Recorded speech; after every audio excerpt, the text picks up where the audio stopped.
Eh bien, bonjour à tous et à toutes et bienvenue encore dans nos Tip Days, nos conseils et astuces pour utiliser l'IA. Et aujourd'hui, on va parler d'un sujet d'actualité très très important qui touche tout le monde, c'est celui des moteurs de recherche.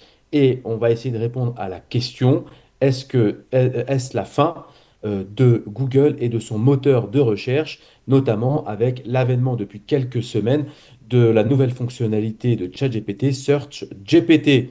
Et toi, Guillaume, c'est quand même ton domaine de compétence et là, tu es en plein dedans. Exactement, ça fait plus de 20 ans que je suis dans le référencement naturel et qu'effectivement Google, depuis, oh là là, maintenant ça doit faire 10, 15, 20 ans.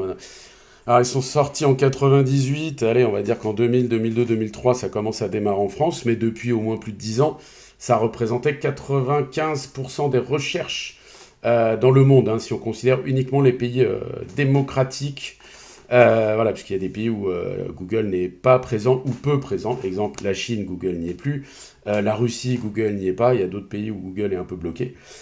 Donc pour nous, dans nos pays développés, il n'y avait que Google. Tout le monde était sur Google. On payait tous notre pub sur Google. Exemple, Bing, c'était 2-3% des recherches. Personne ne s'en préoccupait. Sauf que, effectivement, nous avons des nouvelles fonctionnalités. Alors tout le monde en a parlé ces dernières semaines avec la sortie de Search GPT sur ChatGPT, mais on oublie que sur toutes les IA, il y a un Search GPT, je ne sais pas comment on va l'appeler, mais il y a un moteur de recherche et qu'au final, comme tout le monde commence à de plus en plus utiliser les IA pour faire ses recherches, avec notamment ce qu'on va voir après, Perplexity, qui à la base est un moteur de recherche IA, bah, moi ce que je fais en ce moment pour mes clients SEO, c'est que je contrôle leur visibilité sur ces moteurs d'IA. Je rappelle qu'à un moment, quand on a découvert que ChatGPT allait nous récupérer toutes nos données, vous avez plein de boîtes qui ont été à qui on a recommandé de bloquer les robots IA. Donc, notamment ChatGPT, ça veut dire que eux, bah, ils ne sont pas dans la base de recherche de ChatGPT. Or, comme tout le Ouais, monde c'est commence à chercher important, dessus, ça. ouais, Excuse-moi, je te coupe. C'est que ce que tu dis, c'est qu'effectivement, on va dire par nécessité, effectivement, pour la protection des données de l'entreprise, certaines, effectivement, ont bloqué l'accès de ChatGPT directement à leurs propres données. alors Et si, non, c'est donc, pas à leur donner, c'est juste à leur site. C'est ça le oui, truc. oui, l'accès à leur site, Mm. pardon, et même parfois effectivement aussi à leur donner, mais effectivement sur leur site. Et en fait, le gros problème que ça va poser, en tout cas dans les semaines à venir et mois à venir, c'est que du coup, ça risque de les déclasser en termes de référencement. C'est-à-dire qu'ils vont bien apparaître dans Google et moins sur Les autres, ouais. les recherches directement depuis les IA. Voilà, en ce moment, tout le monde est en train de dégager donc ce qu'on appelle le robot TXT, le fichier robot TXT, où on peut bloquer les moteurs. Tout le monde est en train de virer parce que on n'a pas le choix. Et du coup, je me suis amusé. On va faire une petite démo en live avec les différents moteurs d'IA. Bon, j'ai pris un de mes clients qui organise des feux d'artifice, top pour les mariages, ça fait 10 ans que je m'occupe d'eux, bien référencé sur artificier, mariage, feux d'artifice, mariage, etc., etc. Là, j'ai créé une requête alors qui ressemble à, non pas à une requête classique Google, mais à une question. Parce que c'est ce que je vais tester sur les moteurs. Donc c'est trouve-moi les meilleurs artificiers de France pour mon mariage. Il s'avère que quand je la tape sur Google, oui, 1000 étoiles, j'ai mon client qui sort très très bien. Ok, super. Là, tu es en train de Maintenant, dire que tu fais aussi du bon travail de référencement. ouais, mais après le site est top, ils sont là depuis longtemps, ils font super bien le boulot. Je veux dire, si j'avais des clients SEO tout le temps comme ça, à créer des vrais beaux contenus, voilà. Leur site, le contenu est aussi bien fait que leur boulot au niveau des tirs de feu d'artifice. Voilà. Voilà, il y a de la vraie qualité derrière et je suis content que ça marche bien au niveau de leur référencement. Donc, sur Google, ils sont premiers. Si j'avais mis feu d'artifice mariage, ils sont premiers, etc. Et du coup, on va s'amuser à aller chasser autre part. Donc, on va démarrer. Perplexity, trouve-moi les meilleurs artificiers de France pour mon mariage. Je lance. Là, il fait ses recherches. Tant que j'y suis, je lance les autres. Donc j'ai été sur Claude d'Entropy, qui lui aussi peut faire des recherches web. Hop, on le lance. Ce que vous oubliez d'utiliser, qui est le français, on va mettre recherche web, le chat Mistral qui est génial. Petit Ah bien. tips sur la génération d'images. Le chat Mistral, c'est une tuerie. Donc je vous recommande aussi d'aller fouiner dessus. Et on va se faire un Gemini. Donc je discute avec Gemini. Hop là, voilà. Donc là, Gemini me sort le résultat Google classique. Ça me change rien que ce que je lui ai fait quand je lui ai fait la demande. Voilà, donc j'ai mon bon résultat. Je repars au point de... Et alors, le gag, c'est que je suis en train de me rendre compte que j'en ai oublié un.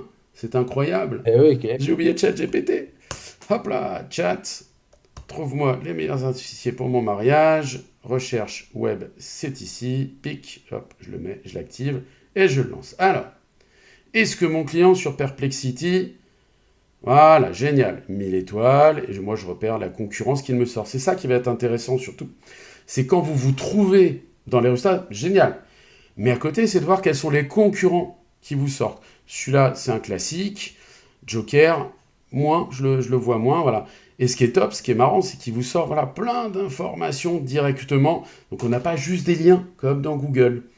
Donc, Alors moi, ce que je trouve génial, effectivement, dans ces recherches, excuse-moi, je te vas-y, coupe, vas-y. c'est en effet un des atouts de cette manière d'aller rechercher l'information, c'est surtout d'abord effectivement d'aller la synthétiser, de la classer, et visuellement, c'est beaucoup plus lisible parfois aujourd'hui que ce qu'on a comme réponse sur Que des Google, quoi. liens. C'est, quand on Voilà. regarde ça, effectivement, donc là, on te classe des sites, effectivement, sans aucune information, alors que ici, on va te sortir un certain nombre d'informations et ça va évoluer effectivement dans le futur. On va te les synthétiser. En lecture, c'est beaucoup plus simple. Et en plus, on va t'apporter de l'information complémentaire que tu pourrais aller continuer de creuser d'ailleurs. Et c'est là où ça devient super puissant et super efficace. Et d'ailleurs, petite remarque, donc là j'ai 1000 étoiles. Après, j'ai les magiciens du feu, Sparkler, France Effect. Si je regarde là, j'ai pas la même chose. Il 1000 n'apparaît pas, étoiles, ouais. Pyro, Joker. Alors on va compléter, on va regarder. Alors, on a notre copain ici, Claude. Alors Claude, lui, me fait une réponse. Pyrotechnie du Sud, feu d'artifice création. Il me sort des trucs que je ne connais pas du tout. Et puis c'est pas Ouais. très wow effect. Bon, Mistral. Zoup là. Alors, Mistral. Oh, Mistral. Oh, Il y a une étoile, ouais. non, c'est pas mon Cinquième. client, c'est un autre. 1001 étoiles. Ah, c'est Ah ouais, bon. c'est un autre. Je vais pas faire de commentaires. Au niveau du nom, au niveau du naming, là, alors là, c'est marrant parce qu'il me propose. Voilà, alors là, c'est pas bon parce qu'il me sort des vendeurs de. Il m'offre des vendeurs de boîtes de feux d'artifice, donc pas nécessairement des artificiers. Après, il y en a, bah, il y a Pyro qui ressort, là, c'en a un autre. Vous voyez, il me sort pas du tout les mêmes. On va compléter ici avec chat. Voilà, donc chat Pyro, 1000 étoiles, Prévost, magicien, le 1001 étoiles.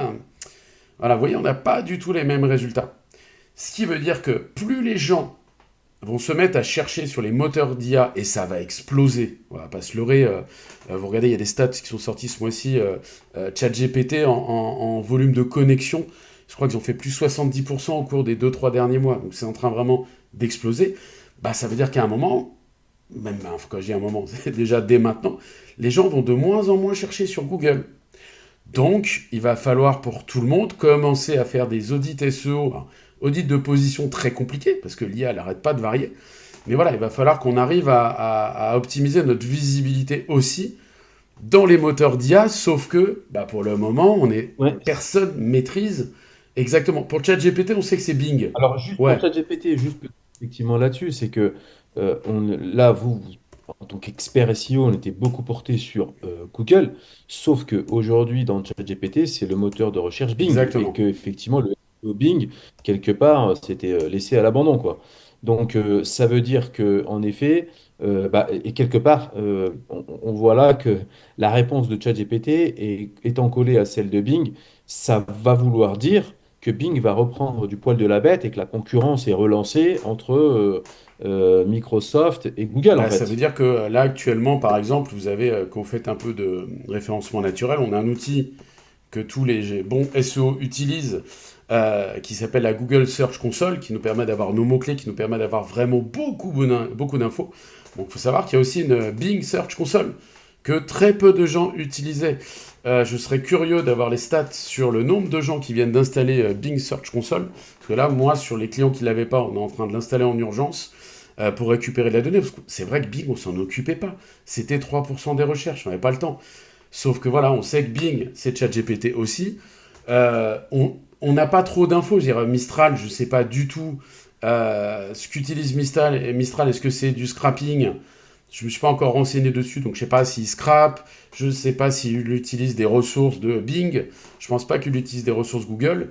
Voilà, on n'a pas trop l'info. Donc pour le moment, l'important, pour tout le monde, c'est d'aller vérifier si sur les requêtes sur lesquelles on est en top 3 sur Google, est-ce qu'on existe sur les moteurs d'IA. C'est hyper important pour derrière essayer de comprendre et de retravailler ces sites pour sortir sur les moteurs d'IA.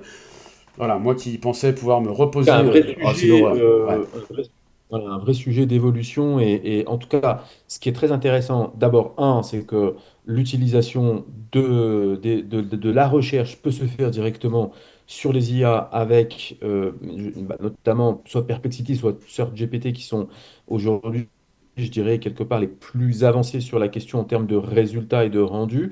Mais que ça suppose effectivement de bien suivre cette actualité parce que certainement que la donne va changer, elle est en train de changer, et que donc du coup, il va falloir quand même faire une sorte de mini-audit de son propre positionnement sur ces ouais. différents moteurs Moi, je vous d'IA. donne juste Eh bien, attends, écoute, je vous donne juste un dernier exemple.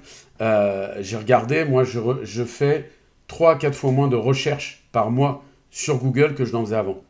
C'est-à-dire qu'aujourd'hui, je sais ouais. SearchGPT, Perplexity, voilà, je vais de moins en moins sur Google et je vais pas être le seul. Je pense que on va être de plus en plus nombreux à faire Et ça. moi, c'est devenu une utilisation Ouais, récurrente. Moi, aujourd'hui, j'utilise, et même je fais un truc qui est génial, c'est que maintenant, j'active la fonctionnalité search de ChatGPT.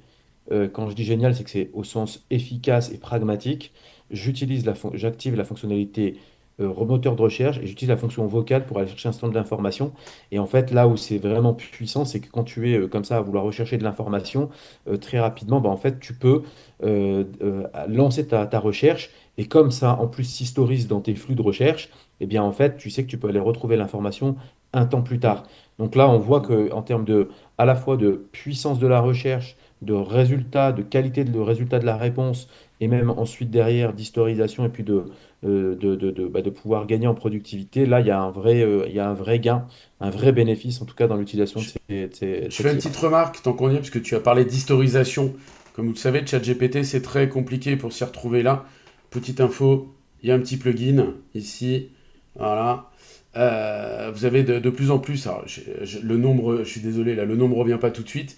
Je vous le redonnerai dans un autre tips, mais vous avez de plus en plus de petits outils, de petits plugins qui permettent aujourd'hui hop là, je regarde si j'ai le nom. Non.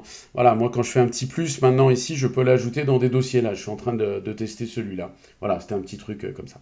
J'ai fini. Super. Eh bien, il y en a beaucoup des choses à dire, donc on se retrouve Au prochain. bientôt pour d'autres conseils. Testez, regardez votre positionnement et regardez en quoi et comment les différentes IA vont faire évoluer le SEO Ça prochainement. À roule. très À vite. plus. Ciao Anis.